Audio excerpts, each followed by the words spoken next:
carrefour des arts. Une émission de la rédaction de Canal Académie.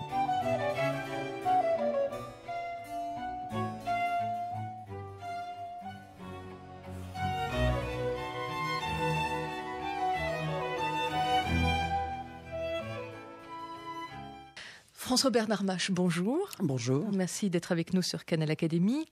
Nous allons explorer dans cette émission ce que vous appelez les archétypes et les mythes dans la musique. Vous menez cette réflexion depuis longtemps, depuis votre premier livre en 1983, Musique, mythes et nature ou les dauphins d'Arion, et puis plus récemment un livre aussi de réflexion, Musique au singulier, paru aux éditions Odile Jacob.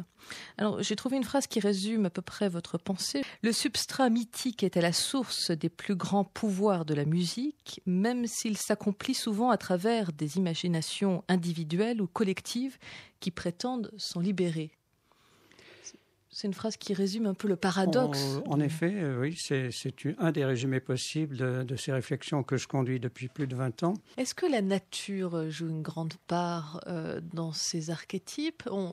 Je renvoie les auditeurs à notre émission que nous avons faite sur les oiseaux, en particulier dans l'œuvre de Messiaen.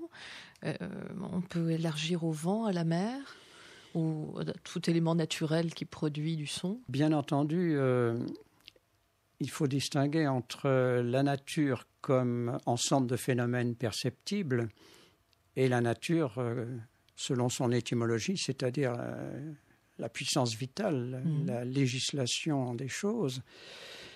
Et ce sont deux points de vue difficilement compatibles. Et ça a été justement un des principaux problèmes que j'ai trouvé. Parce que, ayant eu ma formation d'abord comme un des membres fondateurs du groupe de recherche musicale autour de Pierre Schaeffer, j'ai d'abord appris à écouter comme musique des sons qui n'appartenaient pas encore à la sphère musicale.